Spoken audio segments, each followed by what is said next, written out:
On va passer du secteur de l'informatique à celui beaucoup plus concret, physique. Il s'agit du secteur de l'immobilier, si vous aimez justement être en lien avec l'immobilier, la vente également, c'est aussi quelque chose d'assez important dans ce secteur. Et pour ce faire, on va rejoindre Philippe Carreau, qui est le responsable de l'EFAB, l'école des métiers de l'immobilier. Bonjour Philippe. Bonjour.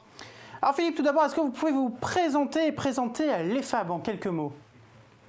Alors, me présenter moi, je suis professionnel de l'immobilier depuis plus de 30 ans. J'ai exercé des fonctions de direction générale dans des organismes HLM, des foncières cotées. J'ai été consultant chez Ernst & Young pendant 6 ans sur des missions de conseil et d'expertise. Et donc, depuis 3 ans, je donne des cours à l'EFAB et j'en suis responsable pédagogique cette année à Grenoble. Alors, l'EFAB, c'est quoi ? C'est une école qui est née en 1996 à Lyon et qui était bien éclairée de le faire puisque c'était vraiment une époque où on avait besoin de professionnaliser les activités immobilières. Et les entreprises avaient de plus en plus besoin de gens formés sur tous les métiers, aussi bien de la transaction que de la gestion, que de l'administration de biens. Et donc aujourd'hui, l'EFAB en France, puisqu'il y a plusieurs campus en France, à Lyon, à Paris, à Lille, Grenoble, Aix-en-Provence, et Reims, délivre en fait 5 bachelors, 3 masters et des BTS profession immobilière en alternance. Et que ça constitue tout ça, la première école en matière d'immobilier en France, avec à peu près 1300 étudiants, 11 diplômes qui sont proposés, et plus de 10 000 anciens élèves qui sont aujourd'hui en poste dans des entreprises différentes, avec également à peu près 2500 entreprises qui sont partenaires, et qui nous prennent notamment des étudiants en stage, en alternance, etc. Sachant que l'EFAB, pour terminer, fait partie en fait d'un groupe de formation qui est constitué d'Eductive et de G-School et qui compte le groupe comptant en fait une trentaine d'écoles dont mes prédécesseurs vous ont déjà notamment parlé. Voilà. Merci pour cette présentation très claire donc, de l'EFAB. Est-ce que vous pouvez nous présenter cette fois-ci les formations que vous proposez en immobilier au sein du campus Eductive Grenoble ? Alors, à Grenoble, pour l'instant, il y a un diplôme phare qui existe depuis très longtemps, qui est le BTS Profession Immobilière. Et il y a désormais, depuis cette année, un autre diplôme qui est un bachelor NCPIF, qui est l'acronyme de négociateur en produits financiers et immobiliers. Donc les deux, le premier étant un bac+2 et le deuxième étant un bac+3. Voilà ce que je peux vous dire des diplômes qui sont délivrés à Grenoble aujourd'hui. Concrètement, quelles sont les disciplines que l'on étudie dans une formation en immobilier ? Alors, ça c'est une bonne question. Sachant qu'il y a toujours dans les deux niveaux bac+2 et bac+3 des matières classiques et des matières spécifiques. Alors en ce qui concerne les BTS par exemple, il faut faire la distinction entre ce qu'on va qualifier de matière générale et de matière professionnelle. Aujourd'hui, un professionnel de l'immobilier, quel que soit le niveau auquel il intervient, il a besoin d'avoir une bonne maîtrise de la communication. L'immobilier, c'est un métier de contact, quelle que soit la nature du métier. Même si on fait de la comptabilité chez un administrateur de biens, on est susceptible d'avoir des clients pour donner de l'information. Donc, la culture générale et l'expression sont des choses qui sont importantes et font partie du tronc commun des matières générales. L'anglais, désormais, est une matière absolument incontournable, sachant qu'on a mis un coup d'accélérateur sur le vocabulaire anglais, c'est-à-dire qu'on n'est pas là pour se substituer à Oxford, mais on est là pour que les étudiants maîtrisent à minima un vocabulaire anglais spécifique qui leur permet de travailler avec des correspondants étrangers, des clients étrangers. Et Dieu sait qu'à Grenoble, on est susceptible d'en avoir, puisque certains de nos étudiants travaillent en connexion avec des touristes qui peuvent venir de pays étrangers, donc aussi bien sur de l'investissement que sur de l'acquisition ou de la location. Donc c'est important de bien savoir parler anglais. Dans les matières générales, on va trouver aussi en BTS du droit. Alors, moi, je suis juriste de formation, hein, donc je suis justement enseignant de droit immobilier en BTS. L'idée, c'est de donner un socle, en BTS en tout cas, de donner un socle assez solide de tout ce qui concerne en fait l'activité immobilière, aussi bien au travers des baux que de l'activité de transaction ou de l'activité de gestion ou de l'activité de syndic. Donc le droit, c'est une matière extrêmement importante pour un parcours immobilier, c'est une matière transversale. Donc voilà. Et puis aussi un cours d'économie dans les matières générales, et notamment d'économie, autant que faire se peut, orienté sur l'activité économique immobilière. Et Dieu sait qu'il y a beaucoup de choses à dire, notamment en ce moment. Et puis il y a des matières professionnelles qui sont plus spécifiques, alors soit adaptées, enfin c'est pas soit d'ailleurs, c'est adaptées à la transaction immobilière, adaptées à la gestion, adaptées aussi aux techniques professionnelles, ainsi que des cours d'architecture et d'urbanisme. Et puis en BTS pour terminer, et je vais vous parler en un mot de ce bachelor NCPIF qui est particulièrement intéressant. Pour terminer en BTS, des travaux plus professionnels avec des dossiers à remettre, notamment une action professionnelle qui est à décrire dans un rapport, ainsi qu'un travail spécifique. Je pense par exemple à l'encadrement des loyers, qui est un sujet qui est travaillé par l'ensemble des étudiants de BTS. Alors, en ce qui concerne le bachelor, puisque j'ai la parole, je la garde pour l'instant. En ce qui concerne le bachelor, là, le spectre est plus large, parce que déjà, on est en 3e année, et donc toutes les matières que je vous ai citées vont bien évidemment se retrouver en 3e année, mais de façon beaucoup plus approfondie, avec notamment des cours d'économie, de finance, notamment des cours de financement et de fiscalité, d'expertise immobilière, d'urbanisme, d'assurance, de droit et pratique de la copropriété, de marketing de l'immobilier, etc., etc.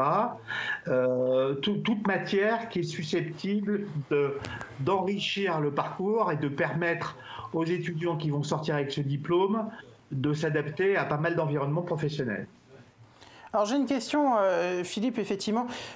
Une question, j'ai envie de dire, très simple. Quelles sont les qualités à avoir pour travailler dans l'immobilier, pour s'épanouir dans l'immobilier ?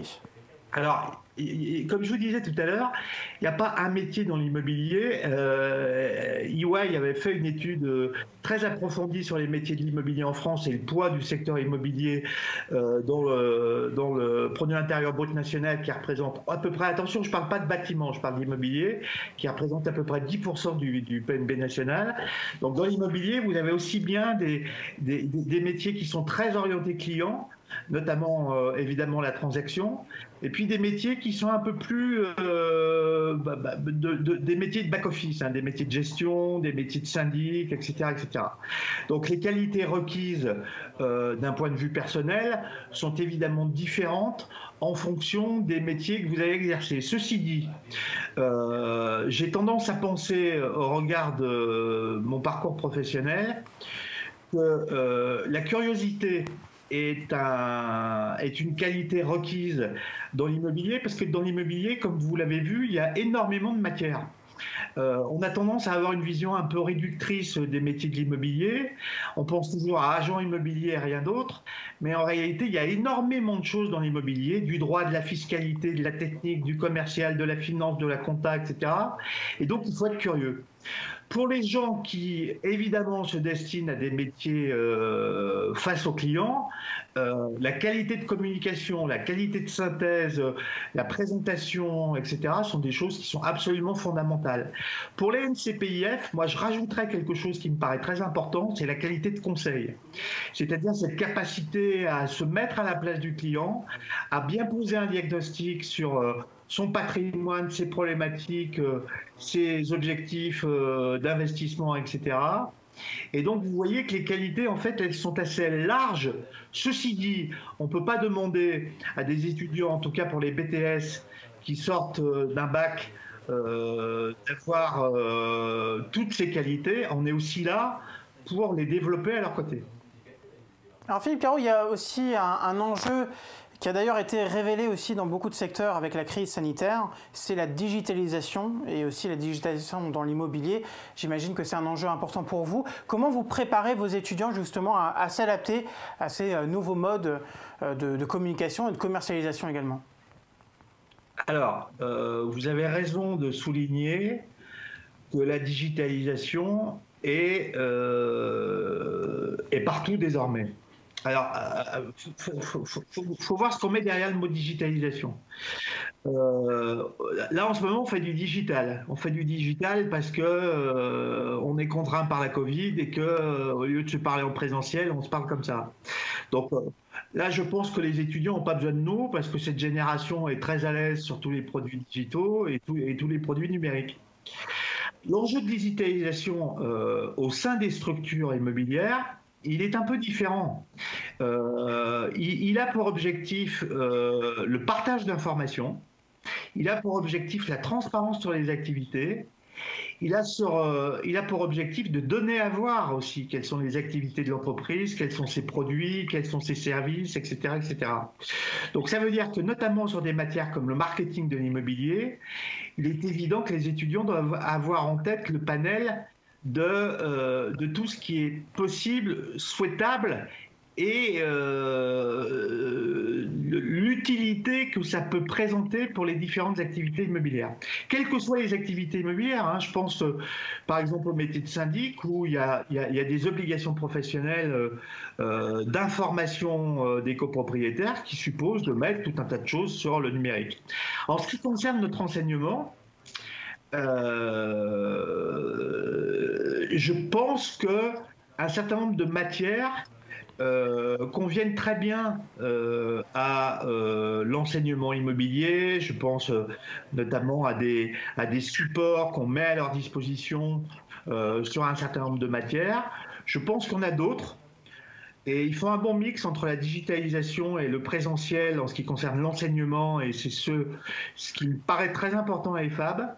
Je pense que l'immobilier suppose de l'expertise. En tout cas, dans l'enseignement immobilier suppose de l'expertise. Et que cette expertise, et on le voit bien aujourd'hui avec les contraintes qui nous sont imposées par la Covid, hein, c'est beaucoup plus difficile de faire des cours par le digital que par la présence physique.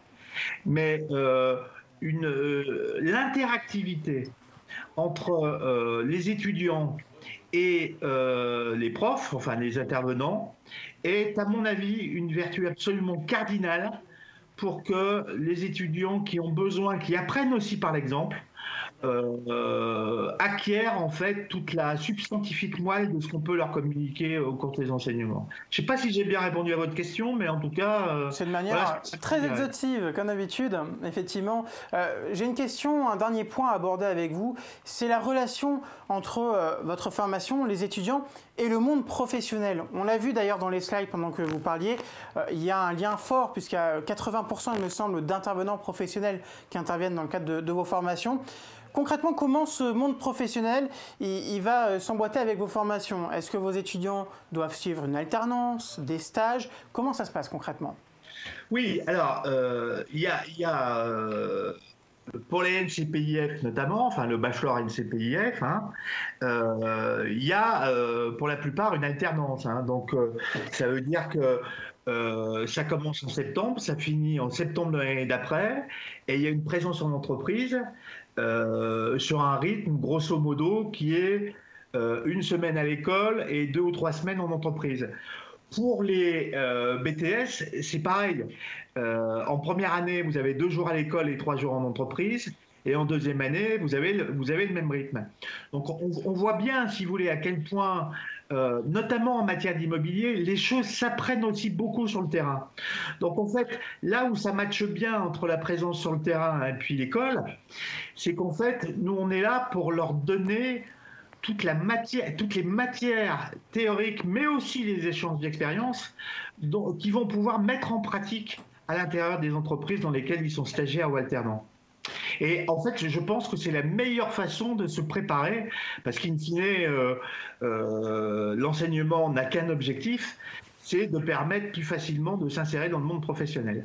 Et je pense que cette dualité présence en entreprise et cours, avec des cours théoriques certes, mais aussi des choses extrêmement empiriques, est une valeur ajoutée très forte pour les étudiants en immobilier. Effectivement, et j'ai une question bonus, c'est le cadeau, c'est une question qui nous est posée par Clémence sur le live. N'hésitez pas d'ailleurs, hein, vous qui nous regardez, si vous avez des questions également pour les intervenants. Une question concernant les admissions, comment on intègre les FAB? Alors, on l'intègre, déjà il faut se manifester. Donc il y a déjà un certain nombre de gens qui se manifestent pour la prochaine rentrée, c'est bien. Je pense que c'est maintenant qu'il faut le faire en plus. Comment est-ce qu'on fait? En fait, on fait passer un entretien qui permet de valider à la fois la motivation, c'est-à-dire de voir s'il y a un projet professionnel. Alors, on ne peut pas en vouloir à certains étudiants qui sortent du bac de ne pas avoir un projet professionnel très précis. Et en cours de BTS, par exemple, on voit bien des gens qui changent de projet professionnel entre la première et la deuxième année. Mais en tout état de cause, il s'agit de sonder au cours de cet entretien à la fois les qualités minimum requises en termes d'expression, de curiosité, d'agilité intellectuelle, d'intérêt pour le secteur, et puis, et puis la motivation. Je pense que la motivation, comme tout, c'est quelque chose d'absolument essentiel. Effectivement, être motivé, c'est aussi la clé de la réussite dans tous les domaines. Merci beaucoup Philippe Carreau, responsable donc de l'EFAB, l'école des métiers de l'immobilier au sein du campus Eluctive Grenoble.